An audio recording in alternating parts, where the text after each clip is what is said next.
In a single moment, her perfect life shattered.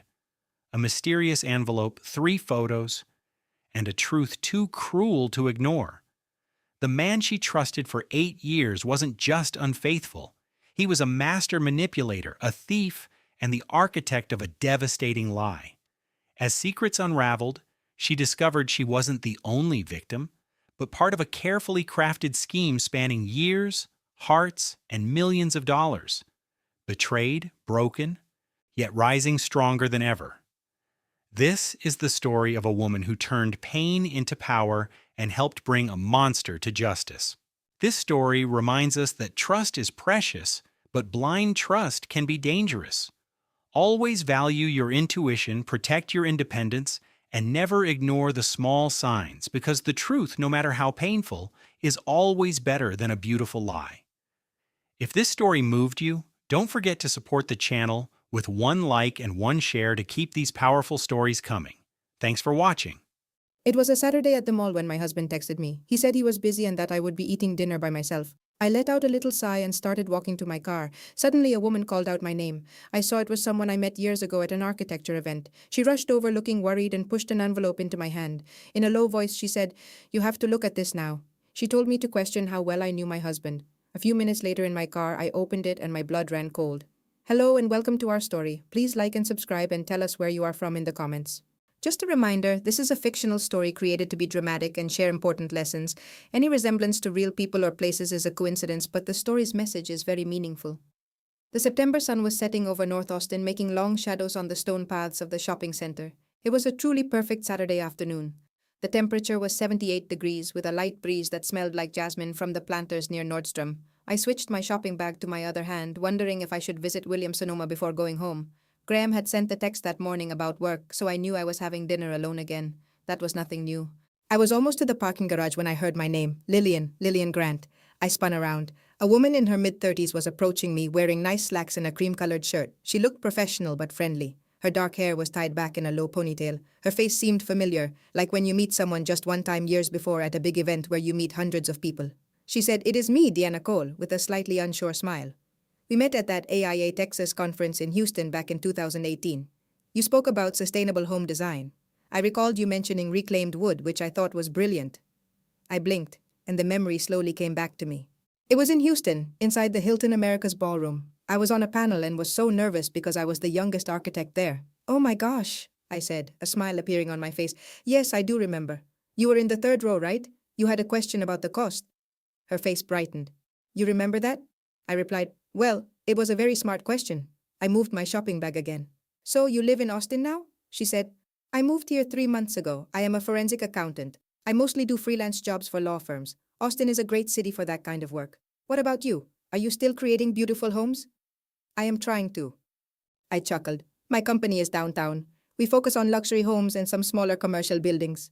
"That is wonderful," Diana said, checking her watch before looking at me. "Listen, I know this is sudden, but do you have some time? There is a Starbucks right there. I would love to talk if you are not in a hurry." I paused for a moment. I did not know her very well, but she seemed so kind and sincere. And honestly, I did not have anywhere else to go. Graham would be working late again. "Sure," I said. "Why not?"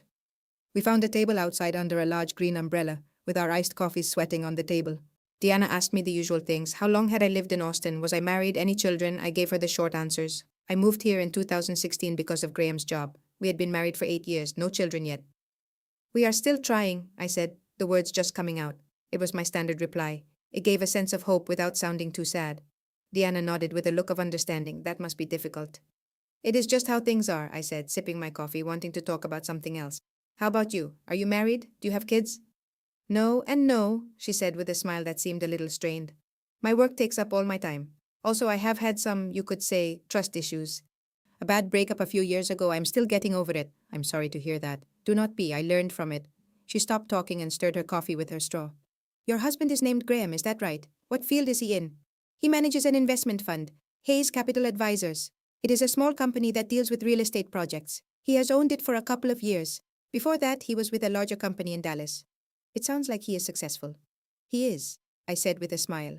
But as the words came out, I felt an odd tightness in my chest. Graham was very successful. He was always skilled at his work, skilled at making others trust him, and skilled at making me trust him. We chatted for about 20 more minutes, just making casual conversation. Diana was a great listener, speaking less than she listened, which made her very easy to talk with. But just as we were getting up to go, she stopped me.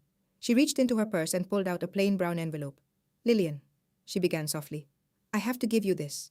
I am not sure if it is the right thing to do, but if I were you, I would want to know. I just looked at the envelope in her hand. What is it? Look at it when you get home, she said. Or don't. It is your choice. She placed it in my hands and took a step back.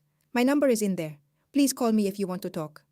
Before I could say a word, she turned and walked away, her ponytail bouncing behind her. I sat frozen in my car for a full 5 minutes before I finally opened it. The envelope held 3 pictures printed on cheap paper. They were blurry and pixelated as if they were taken from far away and then enlarged. The first picture showed Graham at a restaurant table. A striking brunette woman in her late 20s sat across from him. She had a sharp, sophisticated look. They were laughing, leaning in close to each other. Her hand rested on the table very near to his. The second picture showed the same woman. Graham's hand was on the small of her back as they walked into a building I knew well, the Four Seasons in downtown Austin. The third photo was a close-up. A timestamp in the corner read September 7th, 2024, 8:43 p.m., just 1 week ago. That was the evening Graham said he had a late business dinner with a client. My hands started to tremble. I placed the pictures on the passenger seat, my breathing becoming quick and shallow. I picked them up one more time, looking at the charcoal gray suit Graham was wearing, the one I had taken to the dry cleaners for him that morning. I saw the watch on his wrist, the Tag Heuer I gave him for our 5th anniversary. A business card had slipped out of the envelope. It said Diana Cole, forensic accountant, and had a phone number but nothing else. I did not know what to believe. I did not know how to feel. A part of me just wanted to scream. Another part of me wanted to laugh because this had to be a huge mistake, a simple misunderstanding. Maybe that woman was a client. Maybe their meeting was completely innocent, but the expression on his face when he looked at her, my phone vibrated. It was a text from Graham. Working late tonight. Do not wait up for me. Love you.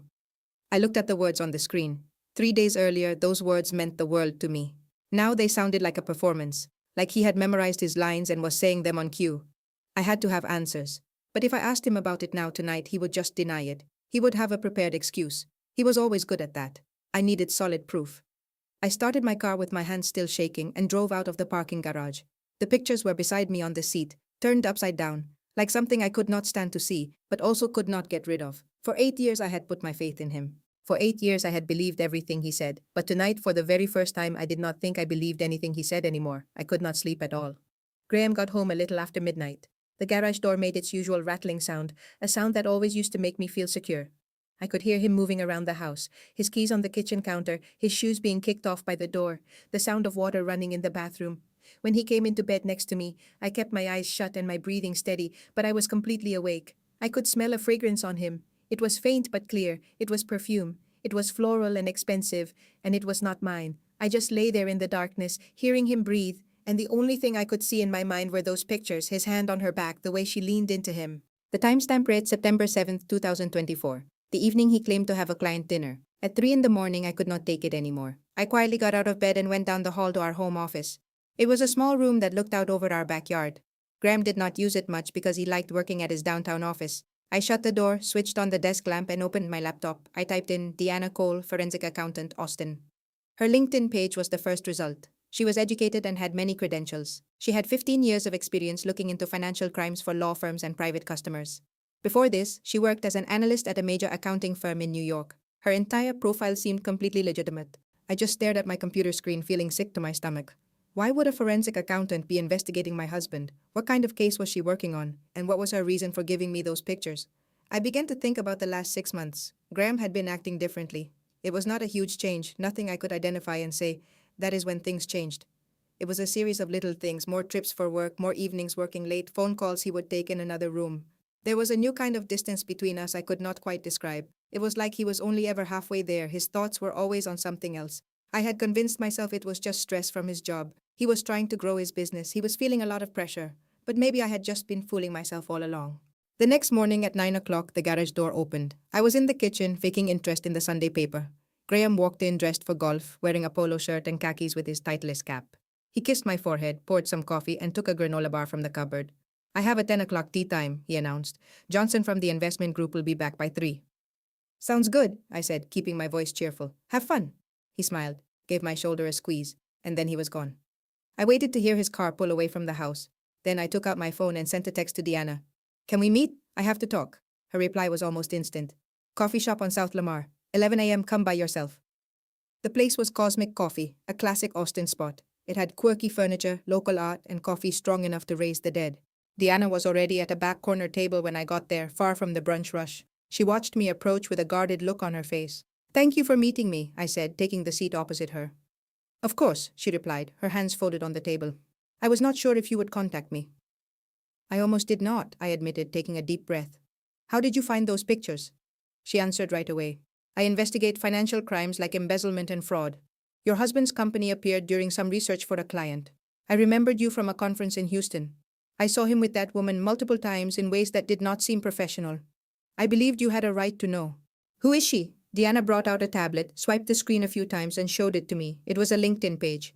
"Natasha Mercer, 29 years old. She is a junior partner at Hayes Capital Advisors, your husband's firm. She has been there for 2 years," Deanna explained softly. "She began as an analyst and was promoted last year." I just stared at her picture.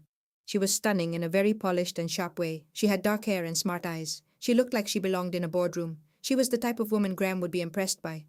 "They are colleagues," I said, my voice empty. "Maybe this is just professional." Deanna swiped the screen again, showing a timeline.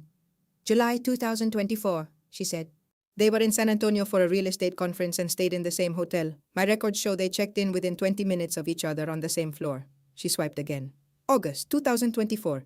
He claimed to work late for 3 nights. I have security video from his office building showing them leaving in the same car." Another swipe. "September. They were at the Four Seasons twice in 2 weeks." I felt like I was sinking underwater with the words sounding distant and strange. "Lillian," Deanna said gently, "I am sorry, but this is not about work." I leaned back, my hands shaking. "Why are you doing this for me? You do not even know me."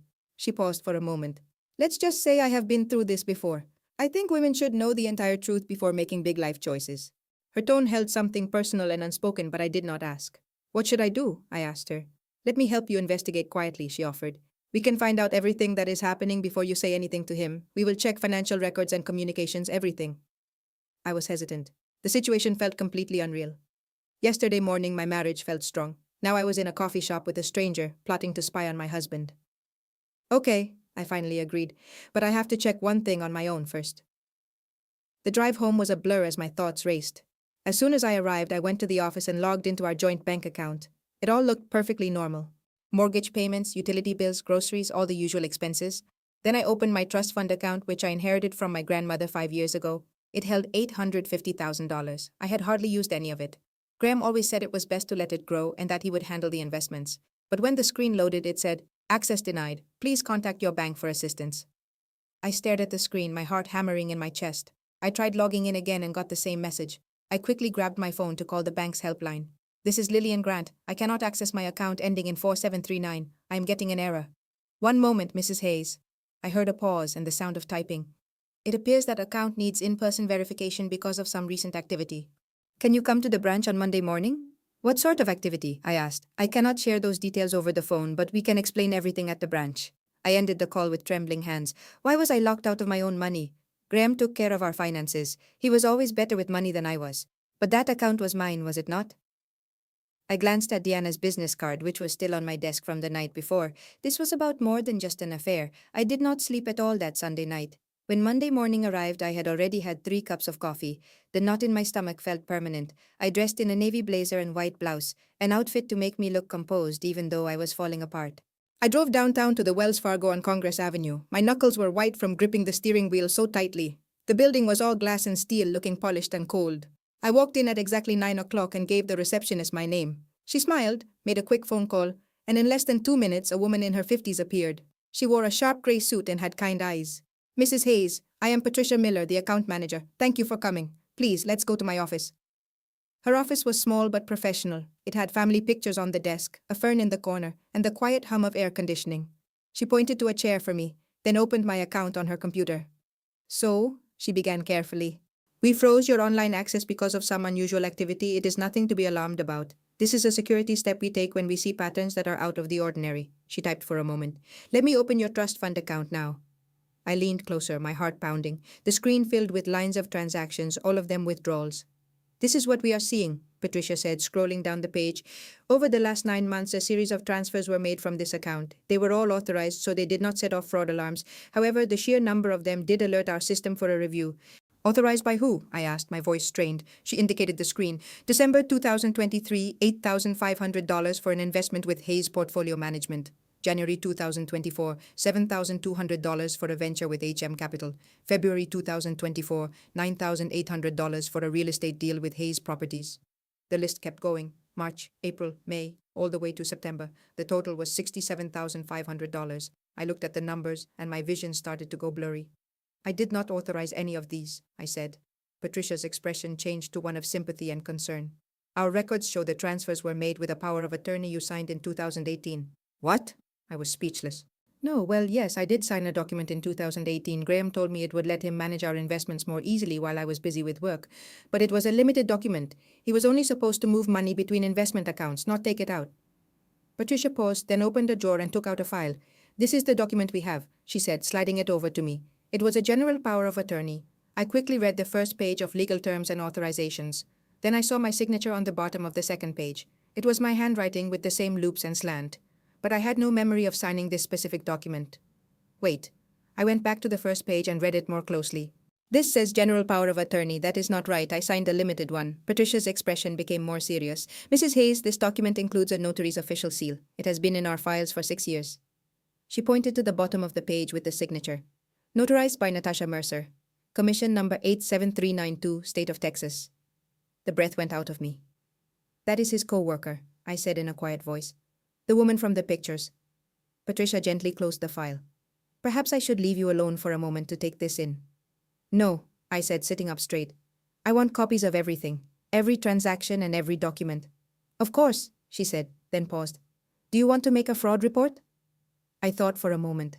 If I reported it as fraud, the bank would immediately freeze the account and Graham would find out that I knew. Not right now, I told her. I need to see the whole picture before I do anything. I managed to get back to my car before I started to shake. I sat there with the folder of bank records on my lap, staring at the total. $67,500. It was all gone. He had taken it slowly over 9 months. The amounts were small enough not to cause suspicion, but it was a steady, calculated plan. He had been stealing from me this entire time. My phone buzzed with a text from Graham. Morning, babe. My client meeting is running late. Go ahead and get lunch without me. I stared at his words. They were so casual and normal, as if he had not just stolen $67,000 from me. It was worse than him just sleeping with his business partner. My hands were shaking as I dialed Deanna's number. She answered on the first ring. It is not just an affair, I said, my voice breaking. He stole from me $67,000. Where are you? At the Wells Fargo downtown. Do not move. Do not call him. Do nothing. I will be there in 10 minutes. She hung up. I sat there, clutching the folder, feeling the weight of 8 years crash down on me. I had trusted him with everything. My body, my heart, my future, and my money. He had been lying the entire time. A message popped up on my phone from Graham's mother asking if we were still coming for dinner on Friday. I swiped it away. I did not know who he was anymore. I was not sure that I ever really did. 10 minutes later, a silver Honda pulled up next to my car. Deanna got out, walked to my side, and tapped on the glass. I unlocked the door and she slipped into the passenger seat. Show me, she said. I passed her the folder. She looked through the pages and her face grew harder with each one. She stopped when she got to the power of attorney document. Natasha Mercer, she read quietly. A notary public, but I would bet money she is not really licensed. How did he? He switched the document, I said. I signed a limited power of attorney. He must have replaced the pages and had his mistress notarize the fake one. Deanna looked up at me. Lillian, before this goes any further, you need to know something. I waited. This probably is not the first time he has done this, she said. And you might not be his only victim. The words hung in the air, feeling sharp and cold. What do you mean? She closed the folder and turned to face me. I mean, Graham Hayes has a pattern, and if we are going to stop him, we have to find the others. Deanna's apartment was in East Austin. It was a neighborhood with small bungalows and apartment buildings surrounded by coffee shops and taco stands. Her place was small, with 1 bedroom, a tiny kitchen, and a living room just big enough for a sofa and a coffee table. But it was not the size of the apartment that I noticed when I walked in, it was the wall. One whole side of the living room was covered by a huge corkboard. It was filled with papers, photographs, and timelines. Strings connected one piece of information to another. It looked like something from a crime television show, but this was not fiction. This was my life. Sit down, Deanna said, motioning to the sofa. But before I show you this, you must promise me something. Listen to everything I say before you react. I nodded slowly, my throat feeling dry. Okay. She took a folder from the coffee table and handed it to me. Natasha Mercer, 29 years old, a junior partner at Hayes Capital since 2022. She stopped. But that is not the complete story. I opened the folder. The first paper inside was a marriage certificate from Clark County, Nevada, dated June 14, 2012. The names on it were Graham Michael Hayes and Natasha Ann Sullivan. I stared at the names, my mind trying to understand the words. He was married to her. Yes, Deanna said. She reached over and flipped to the next page. It was a divorce decree. And they divorced in October of 2015. I looked up at her. He told me I was his first real love. He said he had never been married before. Technically, he was not lying. They divorced 1 year before he met you. But then she took out her phone, swiped a few times, and showed me the screen. There were Instagram pictures of Graham and Natasha at dinner, at a bar, and on a warm, sunny beach. They never really broke up, Deanna said quietly. The divorce was just on paper. They have been partners this whole time. I felt like I was about to be sick. Why? I whispered. Why would they pretend to be divorced? Because it is easier to run a scam when people do not know you are connected. Deanna stood up and walked to the corkboard. She tapped on a section labeled Victims. I found 3 other women. He followed the same pattern. She pointed to the first column. Victim 1, early 2016 in Denver, Colorado. A professional woman in her early 30s. Graham dated her for 8 months, convinced her to invest in a business, stole $90,000 and then disappeared. Who is she? I asked. Deanna's jaw clenched and she briefly looked away. I will tell you later, but trust me, she is real and she has personal reasons for wanting justice. I saw that her hands were trembling a little as she moved to the next column, but I did not pressure her. The way she avoided my eyes told me this was more complex than she was ready to share. She pointed to the next column. Victim 2, Jessica Moore, 2018 in Phoenix, Arizona. A marketing director, 30 years old. Graham used the same method. A fake investment firm, fake documents, and $82,000 stolen. Another column. Victim 3, Rachel Torres, 2020 in Houston, Texas. A doctor, 33 years old. He took $115,000 from her. She filed a police report, but by the time they started investigating, Graham had already moved to Austin. I stood up, my legs feeling weak, and walked closer to the board. There were dates, maps, and photos of Graham with each of these women. They were smiling, holding hands, and looking like the perfect couple. I am number 4, I said, my voice sounding hollow. Yes, every 2 years he moves to a new city, finds a woman, steals her money, and moves on with Natasha. That is what it seems like. I turned to face her. How did you find all of this? Deanna crossed her arms. I am good at my job, and I had personal reasons to track men like Graham. There was something in her voice, something she was not telling me, but I did not push, not yet. Why me? I asked. What made him choose me? The profile is classic, Deanna said. Successful, independent, financially stable, in your early 30s, and probably talking about wanting to settle down and start a family. I thought about the architecture conference where I met him. I was 24, just after a big project, and excited about the future. He had been charming, confident, and interested in everything I had to say. He told me he wanted to get married, have children, and build a life. It was all planned, I said quietly, from the very beginning. Yes. I sank back onto the couch, my hands trembling. 8 years. I had spent 8 years with a man who saw me as a mark, a target, nothing more. Lillian, Deanna said, sitting down next to me, this is beyond the local police now. This is interstate fraud with multiple victims. We need to contact the Federal Bureau of Investigation. The FBI? I looked at her, my chest tight. I need time to think. This is my husband, my life. I know, her voice was gentle. But think about those other women. Think about whoever he is planning to target next. I closed my eyes. She was right. I knew she was right. But the thought of opening this up, of making my marriage into a federal case, felt like stepping off a cliff. Let me sleep on it, I said. I will give you an answer tomorrow. Deanna nodded. Okay, but Lillian, be careful tonight. Do not let him know you are on to him. I will not. I drove home in a daze. The city lights were a blur outside my window. When I pulled into the driveway, Graham's car was already there. Through the kitchen window, I could see him moving around, chopping vegetables and humming to himself. He looked so normal, so familiar. In a few minutes, I would walk through that door. I would smile at him, ask about his day, and he would lie to me, just as he had lied every single day for the past 8 years. The question was, how long could I keep pretending? By the time the sun came up on Tuesday morning, I had made my decision. I waited until Graham left for work for another early client meeting. Then I took out my phone and dialed Deanna's number. She picked up on the first ring. Set up the FBI meeting, I said. I will do it. There was a pause. Then, are you sure? Yes. I took a breath. I keep thinking about Rachel, Jessica, and that first woman in Denver. If I stay silent, he will just do this to someone else. Okay, Deanna said quietly. I will make the call. Can you meet this afternoon? Yes. Federal Bureau of Investigation Field Office at 2 o'clock. I will text you the address. The FBI field office was a plain building on the north side of Austin. It was all concrete and tinted glass. I parked in the visitor lot that Tuesday afternoon, showed my identification at the security desk, and was taken to a conference room on the 3rd floor. Deanna was already there, sitting across from a man in his early 40s.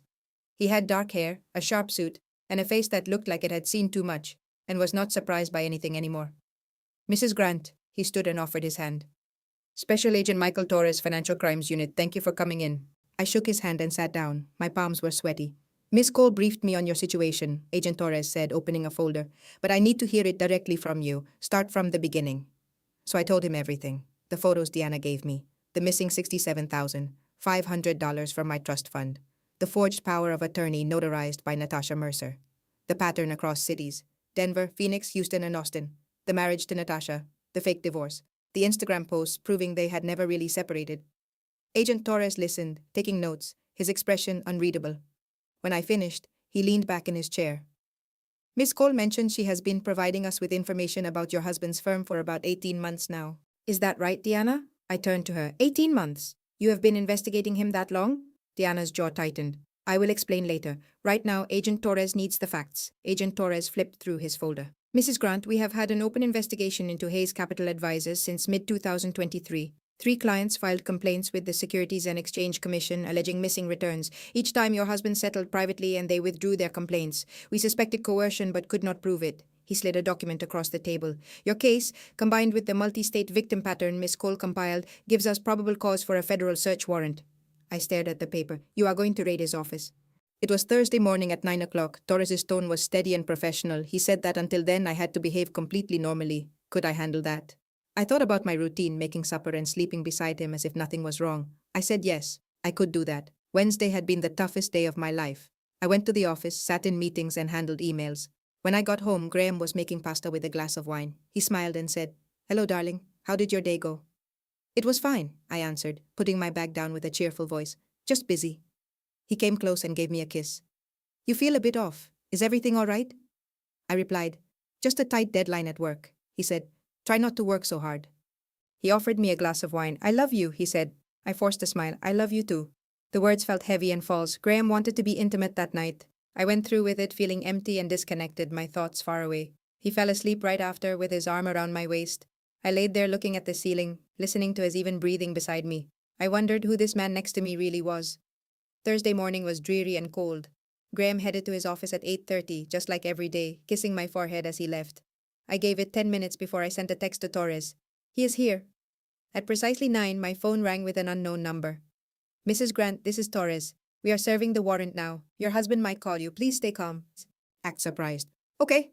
I sat on our sofa, my hands trembling as I stared at the clock. 9:15, 9:20, 9:25. At 9:30, the phone rang again. It was Graham. I took a deep breath before I answered. "Lillian." His voice was panicked and loud, completely different from his usual calm and confident tone. "The FBI is raiding my office. They are taking everything, the computers, all the files, my phone. There are agents all over the place." "What?" I made my voice sound shocked. "Why? What is going on?" "I have no idea. It is some kind of issue with an old client, Thompson, from the investment group. They are making a huge deal out of nothing. My lawyer is coming. This is all just crazy." "Are you okay?" "I am okay. Do not worry. It is a big misunderstanding. It will all be sorted out in a couple of days."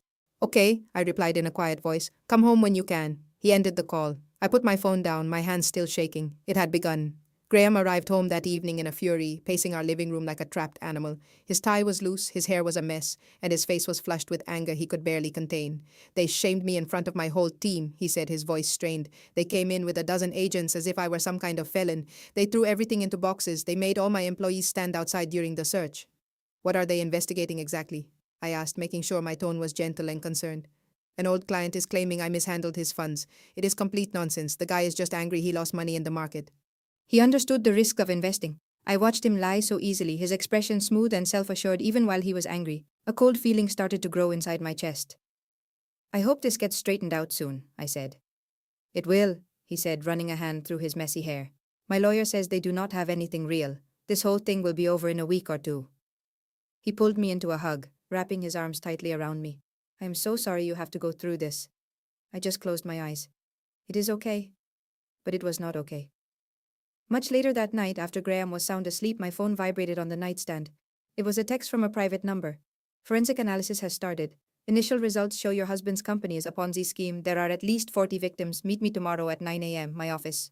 Come by yourself. Do not tell anyone." "Torres?" I read his message 3 times, my heart beating fast. 40 victims. This was not just about me. It was not just about the 4 other women Deanna had discovered. Graham had been operating a Ponzi scheme for many years. I deleted the message, placed my phone back on the nightstand, and lay down next to the man I married 8 years ago. The man I did not even know.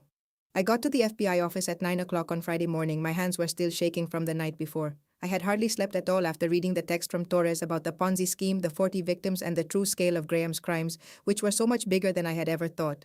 Torres met me in the same conference room. Diana was already sitting at the table. Her face was pale and her eyes were red and swollen as if she had been crying. "Mrs. Grant," Torres said, motioning for me to take a seat, "our forensics team discovered something in the files we took from your husband's office on Thursday morning. I need you to see this." He pushed a manila folder toward me. I opened it with shaking fingers. Inside was a medical record, a billing statement, notes from a procedure. The paper felt thick and official. Phoenix Men's Health Clinic, May 17, 2013. Procedure vasectomy. Patient Graham Michael Hayes. Date of birth redacted. The total cost was $850, paid with a visa ending in 4729. I looked at the page and the words started to blur as my world narrowed. "Is your husband dealing with any long-term health issues that you know of?" Torres asked. His voice was soft but professional. "No," I answered. My own voice felt distant, like it belonged to someone else. "He is perfectly healthy. He has always been healthy. Why do you ask?" "This is a receipt from a men's clinic in Phoenix. A vasectomy was performed in May 2013. The name of the patient, his date of birth, and his social security number all match your husband's. The address on the bill is an apartment he was renting in Phoenix at that time." I looked up at him, my chest feeling tight. "That is impossible. We have been trying to have a child for years, since 2018. He would not. He could not." Diana's voice was soft and shaky. "Lillian, I discovered this while I was looking into his financial records in Phoenix, the charge on the credit card, the medical file. I am so incredibly sorry." "It must be a mistake," I said, my voice getting louder. "Maybe it is a different Graham Hayes. Or maybe his identity was stolen." Torres just shook his head slowly.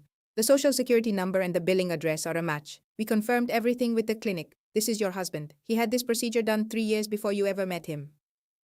I do not remember the next few minutes clearly. Torres continued talking about financial documents and patterns of lies and other proof, but I could not hear him. There was a rushing sound in my ears as if I were drowning. Graham had a vasectomy in 2013, 3 years before our first meeting at that architecture event in Houston. 3 years before he said he wanted to share his life with me, have a family, and grow old by my side. My mind replayed the last 8 years of our life together. Every memory was now sharp and painful in a new way. Each one was another betrayal. 2 years in, 2018, I suggested we see a doctor who specialized in fertility. We had been trying for a year, tracking everything perfectly, but nothing happened. Graham kissed my forehead and told me, "Let's just give it a little more time, honey. Do not put so much pressure on yourself. Stress can really affect things." I just nodded. I trusted him. I thought he was just being kind and patient. Graham came home one night holding a piece of paper, a lab result, semen analysis. He looked so sorry, low sperm count. He said the doctor told him it was from stress, nothing major. We just had to keep trying the natural way. I believed him. I comforted him and told him it was fine. We would not give up, no pressure. I felt guilty thinking maybe I was the problem. 6 years in, 2022, I brought up in vitro fertilization. We could pay for it. We had choices. My friends were having babies that way. Graham frowned. "In vitro fertilization is expensive and hard on you, Lil. Let's just keep trying. We are not that old. We still have time." I gave in. I believed he knew best. 8 years in, 2024, I had turned 32 in June. My own doctor gently mentioned that fertility starts to drop after 35. If we wanted to have kids, we needed to act fast. I talked to Graham about it one night at dinner. "Maybe we should just see a specialist to make sure there are no problems." He smiled and reached out to squeeze my hand. "Soon, I promise. After this huge project at work is finished, I want to be able to give our family all my attention without any of this stress." It was always soon, always after something else, always one more excuse, and I fell for every single word. "Mrs. Grant." I blinked. Torres was looking at me. His face was professional and serious, but his eyes were kind. "The lab report," I said, my voice choked. "He presented test results to me 4 years ago. They were supposed to be proof that he had a low sperm count." Diana leaned in close. "Do you still have that report?" My voice felt robotic. "I keep all our files organized. It's at home in the filing cabinet." Torres simply nodded. "Can you get it today? Our experts will need to examine it. I have a strong feeling it's a fake." By 1 o'clock that afternoon, I was back at our house, completely alone. Graham texted that he was with his lawyer again and would be home late. I did not reply. I walked into our home office, the room where he supposedly worked, and opened the filing cabinet. Everything was perfectly organized, just the way I liked it. The way I had always organized them. I pulled out a yellow folder with Medical Graham written on the tab. Inside, a single report waited for me. Phoenix Fertility Center, semen analysis, Graham Hayes, the numbers blurred, sperm count 40 million per milliliter, marked as low. The normal range was 40 to 300 million. The doctor's name was Michael Stevens and the date was March 15, 2020. I just stared at the clinical words and the neat professional signature at the bottom.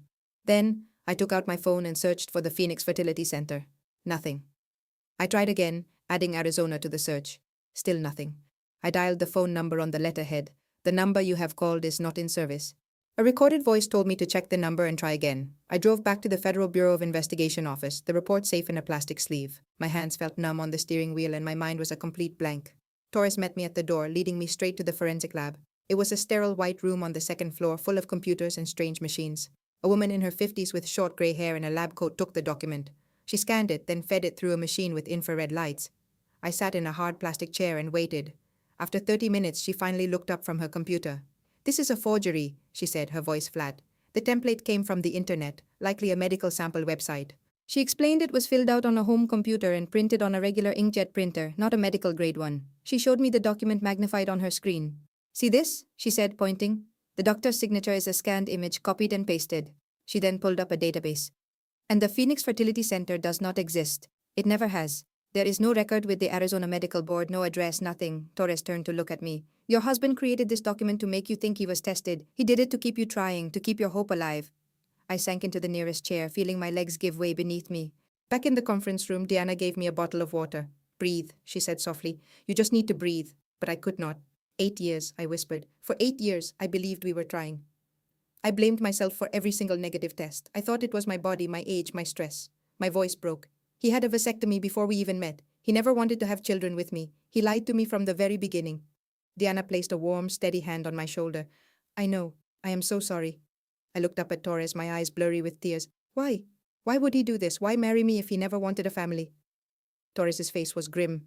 "Because children are messy, Mrs. Grant," he said. "Child support, custody fights, legal records, DNA.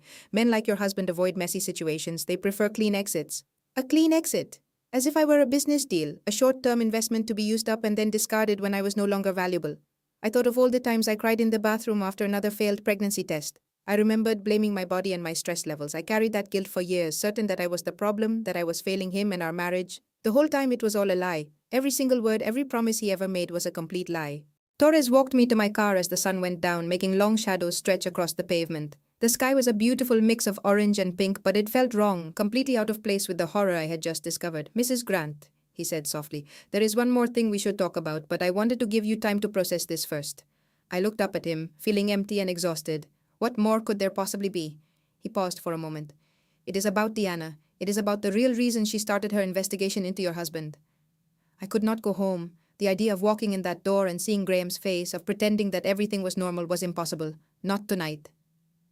I sat in my car in the parking lot for 10 minutes just staring at my phone. Then I sent a message. "Staying at Rebecca's tonight, girl stuff. I need a little space." Graham answered in just a few seconds. "Okay, babe, feel better. Love you." I looked at the little red heart emoji. That tiny symbol once made me smile. Now it just felt like one more lie in a long history of them. I started my car and drove east. Diana opened her door before I even had a chance to knock. "I had a feeling you might come here," she said in a quiet voice. I went inside. The investigation wall was still up, covered in photos and timelines with strings connecting the different pieces of evidence. It looked different now, darker and much more real. I collapsed onto the couch, my legs feeling weak. "I do not know who I am anymore," I said, my voice sounding hollow and strange. "My entire adult life has been based on a complete lie." Diana went to the kitchen and returned with 2 cups of hot tea. She sat in the chair across from me, her expression guarded. "I understand how you feel." "Do you really?" I looked at her. "Agent Torres told me there was something you needed to tell me." She put her mug down and I saw her hands were shaking just a little. "I have been trying to find the right moment, but there is never a right moment for something like this. After everything that happened today, just say it." She took a deep breath. "You remember I told you I was investigating Graham for 18 months? Well, that was not the whole truth. I have been investigating him for almost 8 years. I blinked. 8 years. That is how long we have been married." "I know." A cold feeling began to spread in my chest. "How do you know the exact length of my marriage?" "Because I started tracking Graham in 2016, right after he did the same thing to me that he has been doing to you." The whole room seemed to tilt. "What do you mean, did to you?" Diana got up and walked over to the window, keeping her back to me. "Lillian, I have not been entirely honest. We did not just meet by chance at that architecture conference 6 years ago. I mean, we did meet, but I knew who you were long before that day." I stood up. "What are you talking about? Please, sit down. Let me explain it all." I did not sit. I could not move. Diana finally turned to face me. In 2016, I lived in Denver. I was 25, just out of graduate school and starting my career as a forensic accountant. She stopped for a moment. I met Graham Hayes at a business networking event. He was so charming and successful, exactly what I thought I wanted. We were together for 8 months. He asked me to marry him. I said yes. He did the same thing to you, I whispered. Yes. And then he stole $90,000 of my inheritance money and vanished. Diana's voice was steady now. I could not let it go. I used my forensic accounting skills to find him. I discovered a pattern. Phoenix in 2018, Houston in 2020, and then he came to Austin. She looked right at me. I spent 6 years building a case, finding bank records, and interviewing victims. But I could not go to the Federal Bureau of Investigation until I had solid proof of fraud across state lines. One woman's story is not enough for them. They would have called it a simple civil matter. But 4 women in 4 different states with the exact same story, that is a federal crime. I finally had what I needed in 2023. That is when I went to Agent Torres. She looked at me sadly. When I found out he had married you, I desperately wanted to warn you, but I did not have enough proof yet.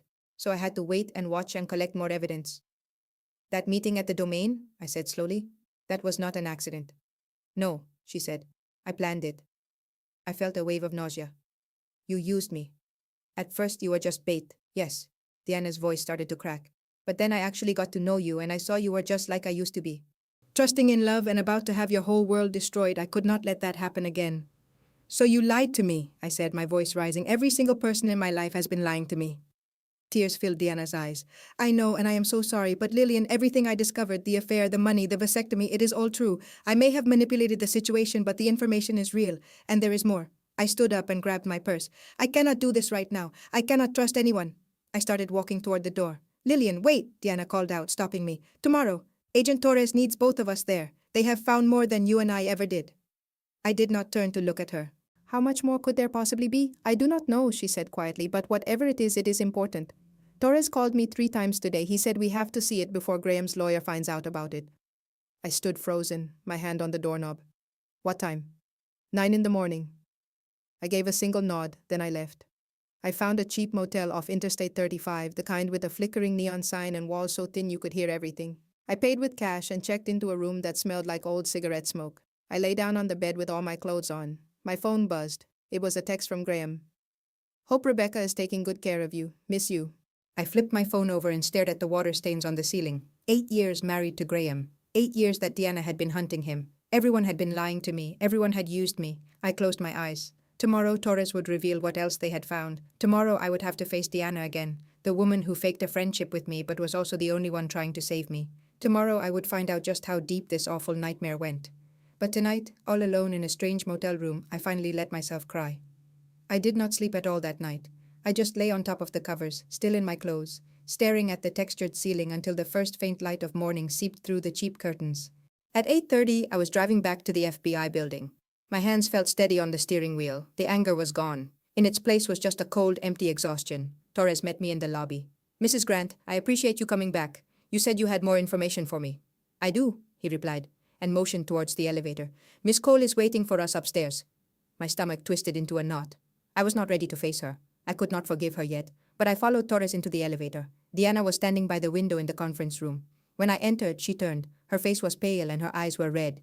It looked like she had not slept either. Lillian, please do not. I raised my hand to stop her. Let us just hear what Agent Torres has to say. She gave a slight nod and took a step back.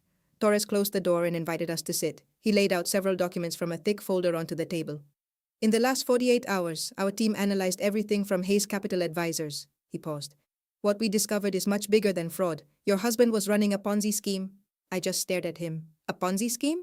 Yes. Since 2021, he has tricked 43 investors out of nearly $4.7 million. The number was so large it did not feel real.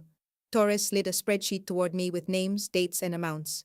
Hayes Capital promised investors 12 to 18% returns each year from real estate projects, but there were no projects, he explained. Your husband was just using new investors' money to pay the old ones. It is a classic scheme. I read through the list of victims. There were retirees and small business owners. I saw a teacher and a nurse, people who had given Graham their entire life savings. The whole thing started to fall apart in mid-2024, Torres went on. More money was going out than coming in.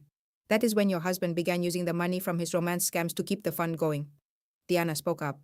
The $90,000 he took from me, and the money from the other women, he put it all into Hayes Capital. Exactly, Torres confirmed. The scams were just a way to get emergency cash to keep his Ponzi scheme from collapsing. I felt a wave of nausea. And Natasha? I asked. She was his partner in crime. She handled communications, created fake reports, and forged documents. Our team found emails between your husband and Miss Mercer from as far back as 2021. They talked about shell companies and ways to stop clients from taking their money out. Torres then showed me a printed email from Graham to Natasha, dated September 8, 2024. It said, Thompson Group is getting worried. I need $500,000 to pay them. Can we use Lillian's trust for the rest of it? I had to read it twice. My own name and my own money were being discussed like entries on a spreadsheet.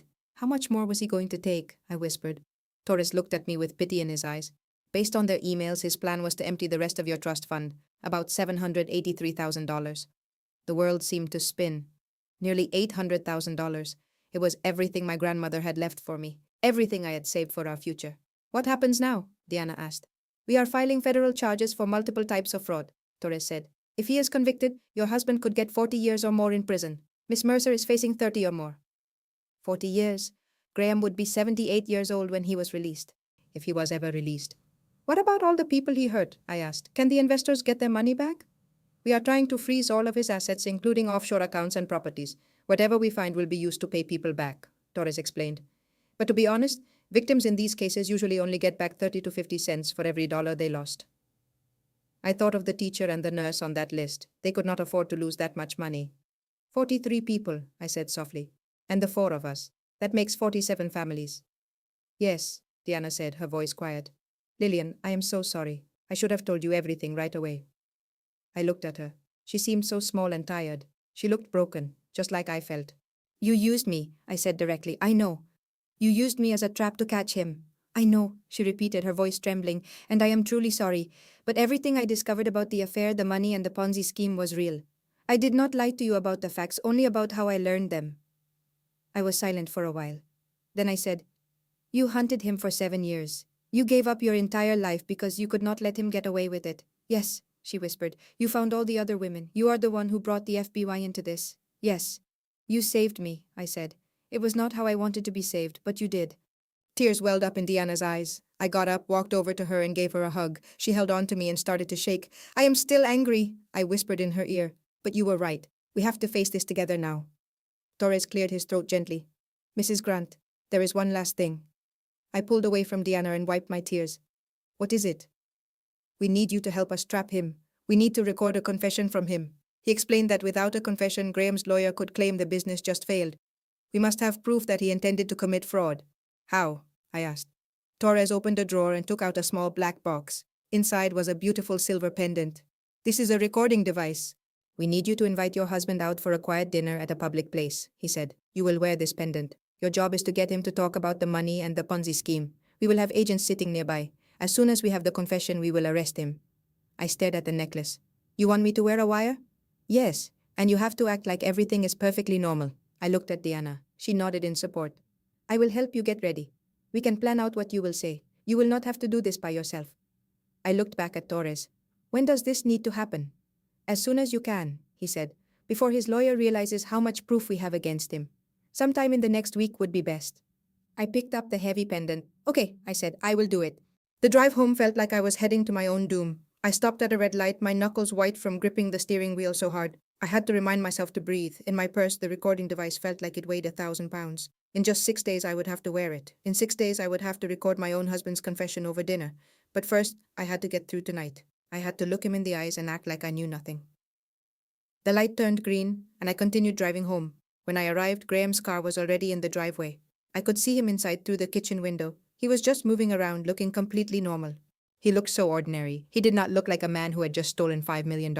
He did not look like someone who had ruined 47 lives. I stayed in my car for a minute with the engine off, listening to my heart pound in my chest. Then my phone buzzed. It was a text from Diana. You can do this. Just act tired and worried. Let him try to comfort you.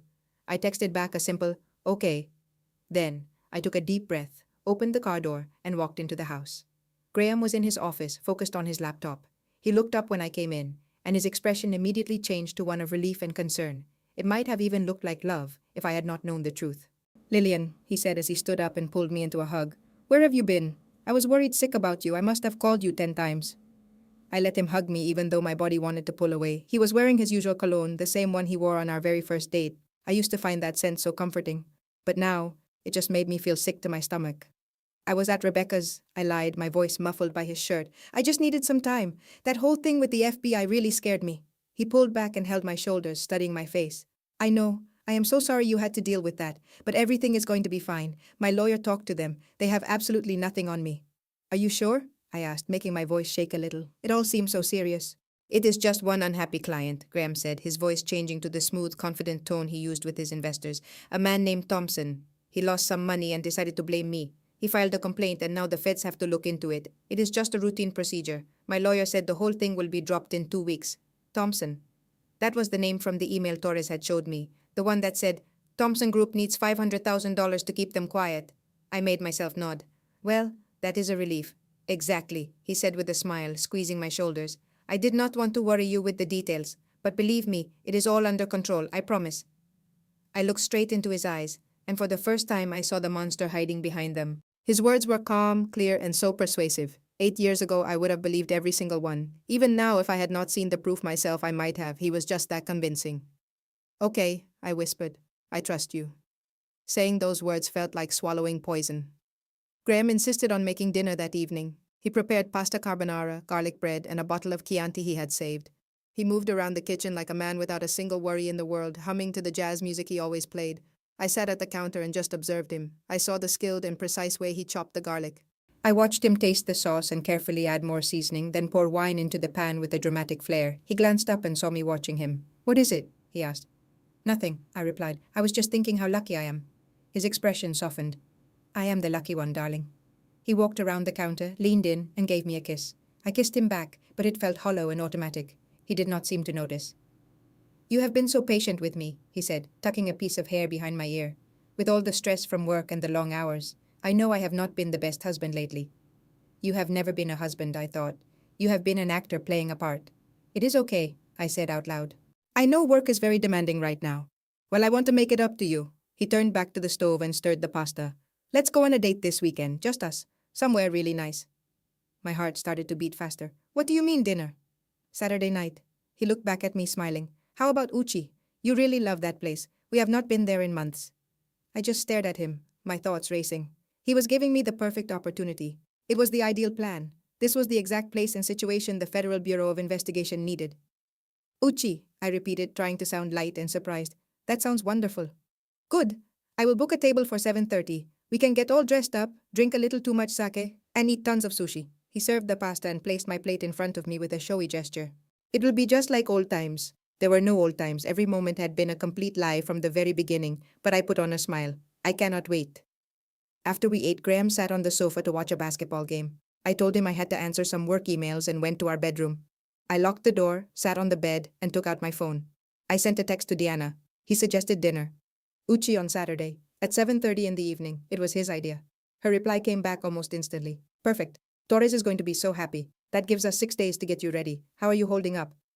I looked at her question for a long time. I do not know. It is much harder than I expected being here and watching him lie to my face. Diana, I know, but you are doing great. Just 6 more days and this will all be over. I wanted to believe her, but 6 days felt like forever.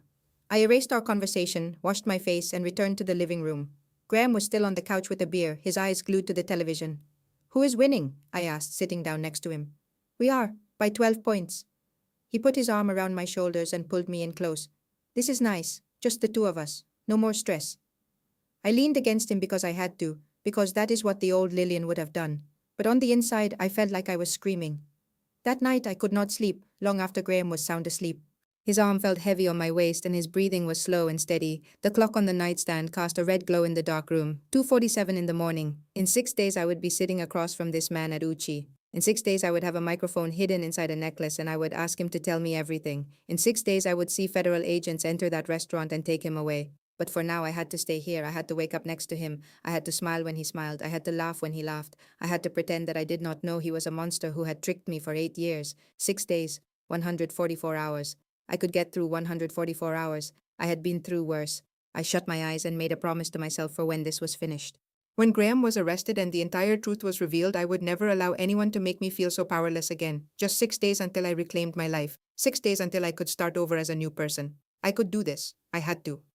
On Sunday morning, I drove to the Federal Bureau of Investigation office by myself. Graham believed I was going to brunch with an old friend from college. It was another lie, another act. I was becoming very skilled at this. Torres was waiting for me in the lobby at 9 o'clock sharp. Mrs. Grant, are you ready to begin? I was not, but I nodded my head yes. The training room was small and had no windows. It contained a table, 2 chairs, and a wall of electronic gear I did not recognize. A woman in her 30s with short dark hair was standing by the table holding a small box that looked like it was for jewelry. This is Special Agent Lisa Morgan, Torres introduced her. She is our technology expert. She will explain the equipment to you. Agent Lisa smiled, but her eyes looked serious. Mrs. Grant, this is the recording device you will wear on Saturday night.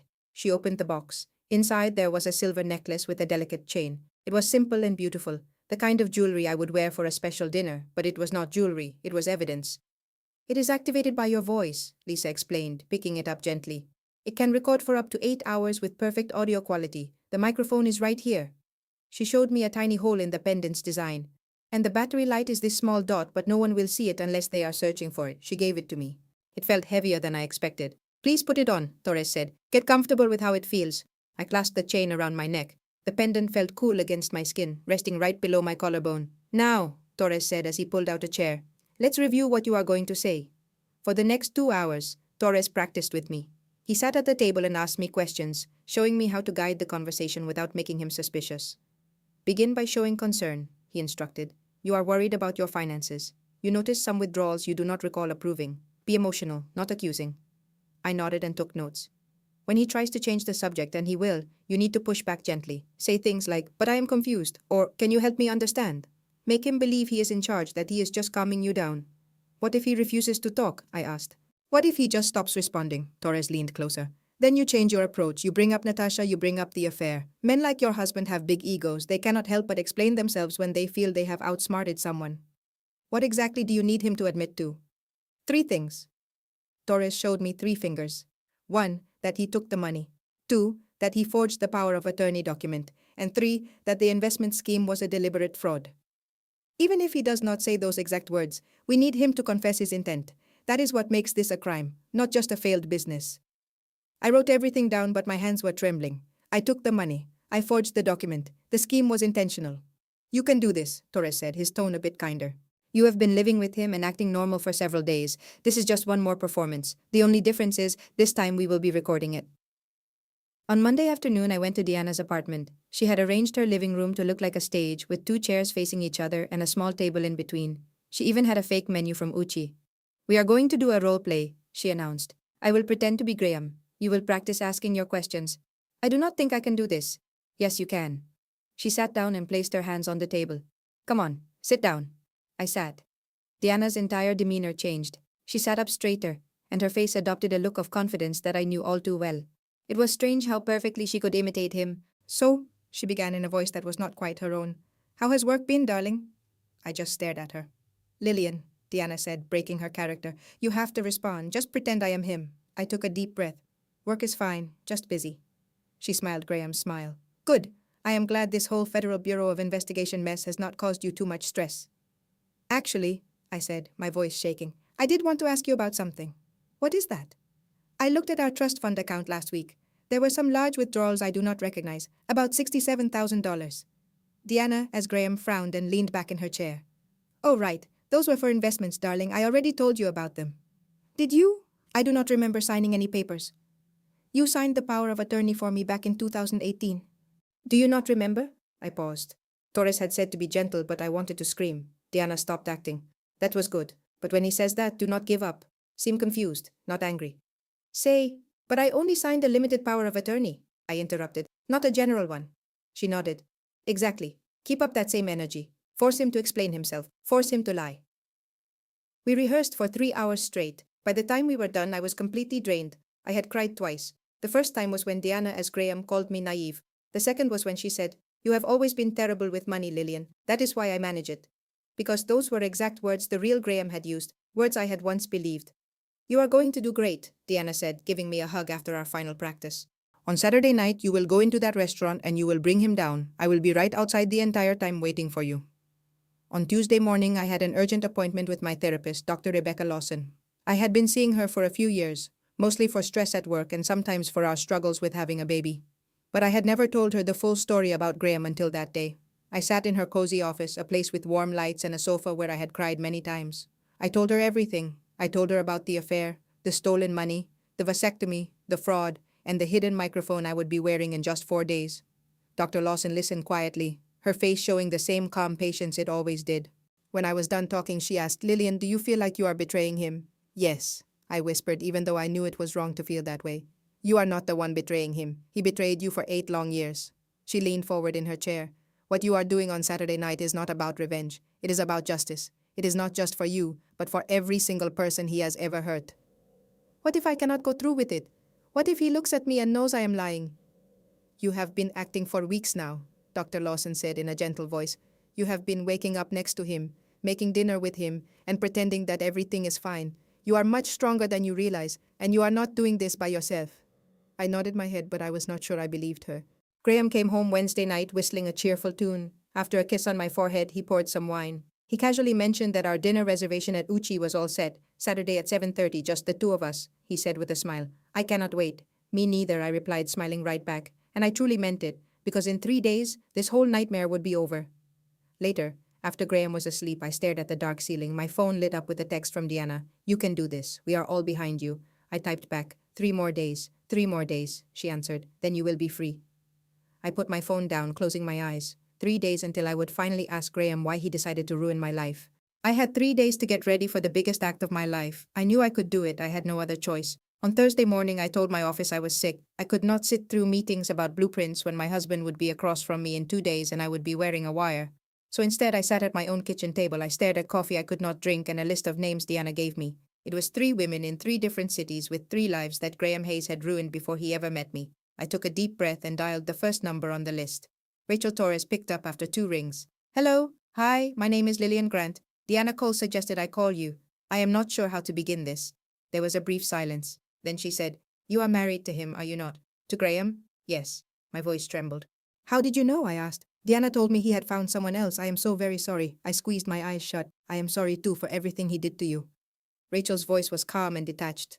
It was the voice of a woman who had practiced telling her story without falling apart. "It happened in Houston in 2020. We were together for 8 months. He asked me to marry him on my birthday.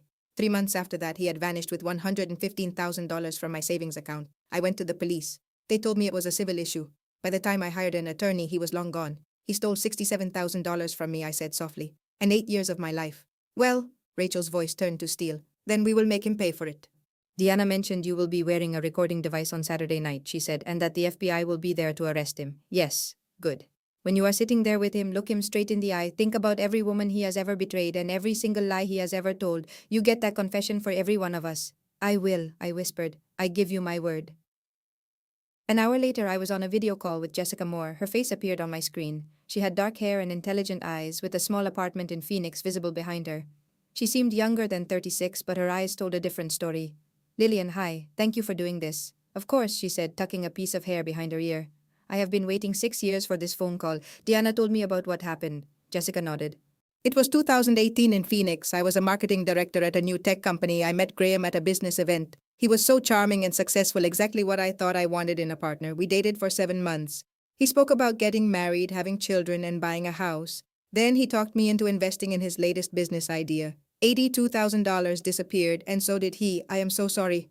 "For years I told myself it was my fault," Jessica said, her voice strained. "I needed therapy and medication. I could not trust another person. I could not even go on a date. I believed I was foolish and broken." "You are not," I said. "I see that now, but it took me a very long time." She moved closer to her camera. "Lillian, when you are at that dinner on Saturday night and you feel terrified and want to leave, just remember you are not only doing this for yourself. You are doing this for all the women he would have hurt next." "I will remember," I said. "And I will testify," Jessica added, "at the trial. Anything you need. I am tired of being afraid." Claire Sullivan returned my call that afternoon. She was the most soft-spoken of the 3 women, her voice gentle and unsure. "I never thought anyone would actually believe me," she told me. "I believe you." He told me he loved me. He promised we would launch a business together, a small consulting agency. I gave him $58,000. It was every penny I had saved, and just like that, he was gone. "He used the exact same lines on every one of us," I said. "I really thought I was the only one." Claire's voice started to crack. "For 4 years I was sure I was the only one." "You are not alone now," I told her, "and neither am I." That night, Deanna started a group chat for the 4 of us, calling it the Survivors Circle. For the next 2 hours, we told our stories. It was not just about the money, which was a shocking amount when added up, but about the small things. The specific way Graham had introduced himself, the exact restaurants he took us to, and the words he always used. I have never met a woman like you. You are so different from everyone else I have known. I can really see us having a future together. He had told each of us the very same things, almost word for word, as if he was following a script. Rachel shared a picture of the engagement ring he proposed with. Jessica shared a screenshot of a text message he had sent. I love you more than anyone I have ever loved. Claire sent a picture of a note he had written by hand. You are my everything. I just stared at my phone as my hands began to tremble. He did not just tell lies, he put on a performance again and again in city after city with woman after woman. I typed a message to the group. Tomorrow night I am wearing the wire. I am going to record him for all of us. Rachel replied, we are right there with you. Jessica wrote, you have got this. And Claire added, thank you. On Friday morning, I went to the FBI office for the final meeting. Torres sat across the conference table from me. The necklace with the recorder was in a box between us. Tomorrow night, 7:30 at Uchi in Austin. He pushed a map toward me that was covered in red marks. We will have 2 agents sitting at the bar and 2 more at the table close to you. Miss Cole will be in a surveillance van outside with me. You will have a live connection to us the entire time. What if he will not say anything? I asked. Torres leaned back in his chair. Oh, he will talk. Men like your husband have massive egos. Once they believe they have gotten away with it, once they think the person they fooled is still in love with them, they cannot help but brag about how they did it. It is not enough for them to win. They need you to understand how they outsmarted you. He took the necklace and gave it to me. This device will be active the second you put it on. We will be able to hear everything. The moment he admits what he did, we will come in. You will be safe. I took the necklace from him, my fingers closing around it. Okay. Try to get some sleep tonight, Torres advised. Tomorrow is an important day. That evening, I sat on the sofa next to Graham. He was relaxed, scrolling through basketball scores on his phone. Tomorrow night, he said, without looking up from his screen. Just the 2 of us. I am really excited about it. Me too, I said. He set his phone down, pulled me into a hug, and kissed my hair. I love you, Lil. I shut my eyes. I love you too. That lie got a little easier to tell each time. Much later, after he went to sleep, I stood by the window and looked down at the quiet, dark street. Tomorrow evening at Uchi, I would sit with the man I had loved for 8 years and record him confessing his crimes. Tomorrow, I would be the bait used to finally trap the predator. Tomorrow, Graham Hayes was going to tell me his truth, and I was going to use it to ruin him. I was awake at 6 in the morning and saw Graham was still asleep next to me. His arm was resting on the pillow, and his face looked so peaceful.